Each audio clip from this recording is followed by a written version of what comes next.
지금으로부터 1년 전 2020년도에 우리 교회 상황은 시작은 아주 좋았습니다. 우리는 2019년도 9월에 이 송정지구에 아름다운 건물을 짓고 이사와서 이 지역에서의 첫 해를 벅찬 가슴과 소망으로 맞이했습니다. 많은 분이 교회를 찾았고 새가족반 인원이 너무 많아서 조금 늦게 신청한 분들에게는 다음 기를 기다려달라고 부탁할 정도였죠. 그러다가 코로나 사태가 닥쳤고 우리는 교회 역사상 처음으로 예배당 문을 닫고 온라인 예배로 주일 예배를 드려야 했습니다.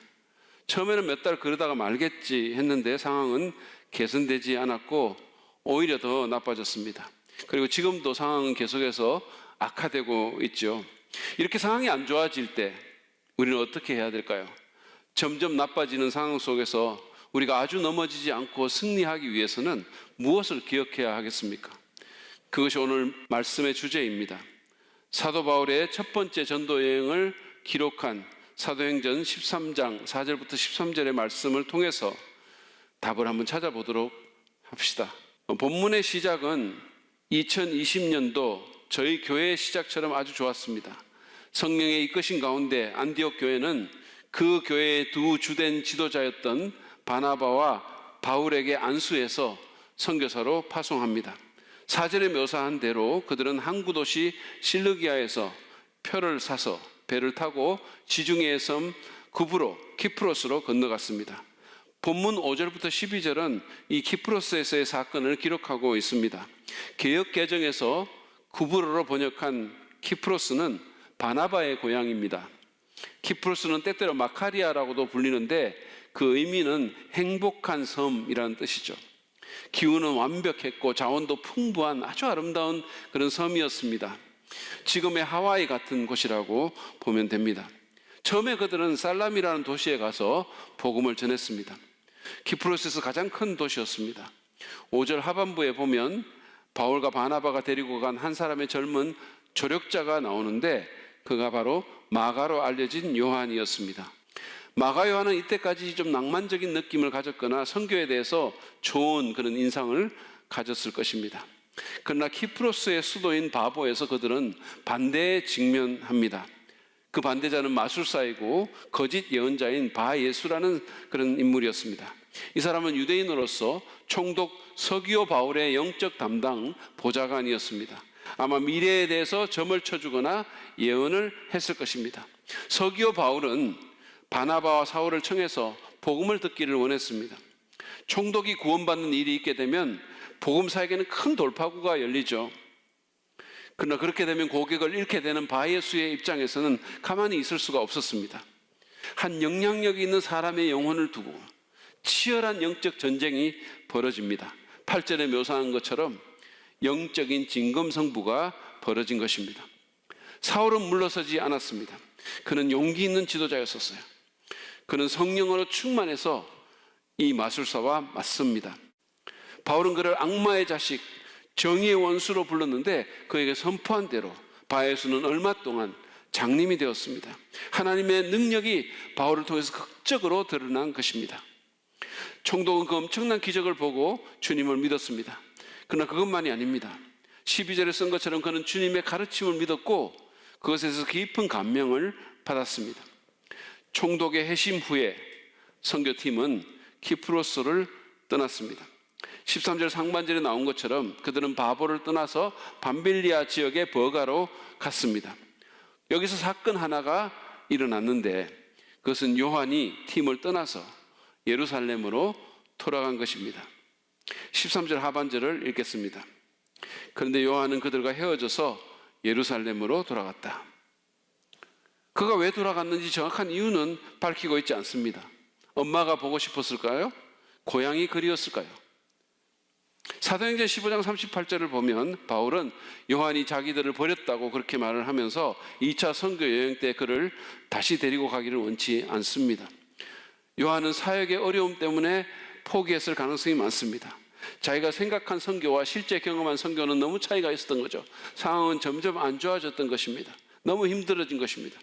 이 본문을 통해서 상황이 어려워질 때 기억해야 될 몇 가지 교훈을 나누기 바랍니다. 첫 번째로 상황이 어려워질 때 우리는 전쟁으로 부름받았음을 기억해야 합니다. 여러분, 기독교적인 삶과 사역은 전쟁입니다. 우리의 대적 마귀는 만만한 상대가 아닙니다.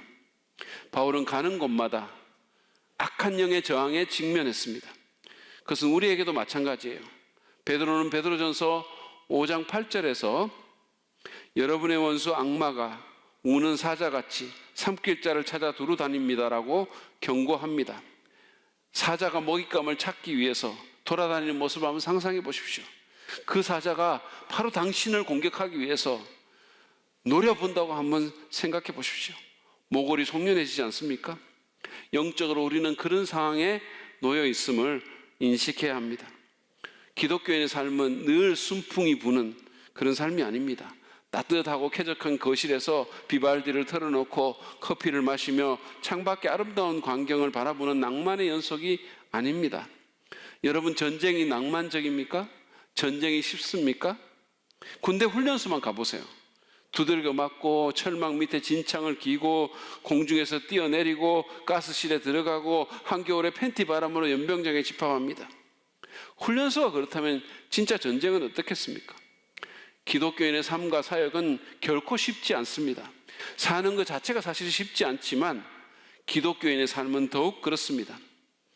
그러므로 우리는 어려움을 예상해야 합니다. 이상하게 생각해서 안 됩니다. 마음을 단단히 먹고 자리를 지키고 서서 싸울 준비를 해야 합니다.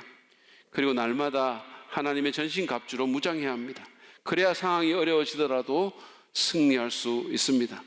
두 번째로, 상황이 어려워질 때 우리는 포기하지 않기로 굳게 결단해야 함을 오늘 본문을 통해서 배웁니다. 마가 요한은 상황이 어려워지자 그만 수건을 던져버렸어요. 그래서 그는 2000년 동안 사람들에게 포기자로 알려지는 불명예를 입었습니다. 뿐만 아니라 바울의 1차 선교 여행에서 일어났던 그 엄청난 하나님의 역사를 놓치는 손해를 보았습니다. 얼마나 안타깝습니까? 상황이 어려워지면 우리는 마가 요한처럼 포기하고 싶은 그런 유혹을 받습니다. 그러나 성경은 포기하지 말라고 권면합니다. 갈라디아서 6장 9절 말씀을 제가 개역개정 성경으로 한번 읽어보겠습니다. 우리가 선을 행하되 낙심하지 말지니 포기하지 아니하면 때가 이름에 거두리라. 포기하지 않으면 하나님의 때에 거둘 것이라고 말합니다. 포기하지 말고 견딥시다. 권투 선수가 한 방을 맞고도 버티고 서서 견디는 것처럼 견뎌내야 합니다. 여러분, 쉬운 것은 없습니다. 남자가 살다가 너무 힘이 들면 지갑에 있는 와이프 사진을 꺼내본다고 하죠. 내가 이런 여자하고도 살고 있는데 이 세상에 못 견딜 일이 어디 있겠나. 여자도 살다가 힘이 들 때면 지갑에 있는 남편 사진을 꺼내본다고 합니다. 내가 이것도 사람 만들었는데 세상에 못할 일이 어디 있겠어. 아멘인가요? 여러분, 견디십시다. 만약 조금 어려워질 때마다 그만둔다면 우리는 어떤 가치 있는 일도 이룰 수 없을 것입니다. 성경은 울며 씨를 뿌리는 자는 기쁨으로 거둘 것이라고 그렇게 약속합니다. 지금 코로나 시대를 걸어가면서 경제적으로, 관계적으로, 정신적으로, 그리고 육체적으로, 그리고 무엇보다도 신앙적으로 너무 힘든 상황에 처한 그런 성도들이 있을 것입니다. 그렇더라도 포기하지 맙시다. 여러분, 어려운 일들은 지나갑니다. 이 또한 지나가리라 라고 자신에게 말합시다. 주님께 도움을 구하면서 자리를 잡고 버텨봅시다. 때가 이르면 인내의 열매를 거둘 수 있을 것입니다. 마지막으로, 상황이 어려워질 때 우리는 하나님께서 지지 못하는 짐은 없음을 기억해야 합니다. 여러분, 우리는 포기하지 않기로 결단해야 하지만 우리 결단만으로는 되지 않습니다. 오늘 본문 바로 앞에 보면 바나바와 사울은 기도하고 금식하는 가운데 선교의 부르심에 순종하게 됩니다. 그리고 사도행전을 읽어보면 선교 여행에서도 계속해서 주님을 의지하고 기도하는 그런 모습을 보여줍니다. 그랬기 때문에 그들은 지금 우리와는 비교할 수 없는 그런 어려운 때를 많이 만났지만 결국은 승리할 수 있었던 것입니다. 상황이 어려워질 때 우리는 종종 상황에 압도당해서 하나님을 잊어버립니다. 그래서 바람을 보고 물에 빠져들어가던 베드로처럼 실족합니다. 사실은 어려운 때일수록 하나님을 기억해야 합니다. 어떤 목사님이 이런 말씀을 하셨어요. 하나님은 믿으라고 계신 분인데 어려울 때 더 믿어야지. 하나님 뒀다가 어디에 쓰려고 그럽니까? 좀 불경스럽게 들릴 수 있는 말이지만 그만큼 믿음의 필요성을 강조한 말이 아니겠습니까? 우리는 하나님께서 지시지 못하는 짐은 없음을 기억해야 됩니다. 그리고 전능하신 주님께 믿음으로 우리의 짐을 넘겨야 합니다. 기도로 그분께 나아가야 합니다. 주님께 우리의 짐을 맡깁시다. 베드로는 베드로전서 5장 7절에서 모든 염려를 주님께 맡기라고 권면합니다. 여기 맡기라는 말은 문자적으로 던져버리라는 뜻입니다. 주님께 우리의 모든 짐을 던져버립시다. 십자가에서 우리의 죄짐을 져주셨던 그분께서 우리의 다른 짐들도 져주실 것입니다. 지금 우리는 정말 어려운 상황 가운데 있습니다. 아마 가장 어려운 시기를 지나는 분들도 있을 겁니다. 그러나 이런 어려움을 이상하게 생각하지 마시기 바랍니다. 너무 당황하지 않기를 바랍니다.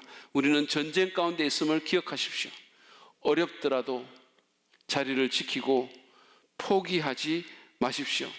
처칠이 2차 대전 때 영국 국민에게 말했던 것처럼 결코 포기하지 마십시오. 그리고 무엇보다도 모든 염려와 고통과 두려움의 짐을 하나님께 맡기면서 믿음과 기도로 하루하루를 보내는 저와 여러분 되기를 바랍니다. 그러면 어려운 상황 가운데서도 일하시는 하나님을 보게 될 것이고 승리하는 저와 여러분이 될 것입니다. 어려운 상황 가운데서도 오히려 더 진정한 부흥을 경험하는 우리 교회가 될 것입니다. 상황이 어려워질 때 오히려 주님께 영광을 돌리는 여러분 되기를 축복합니다.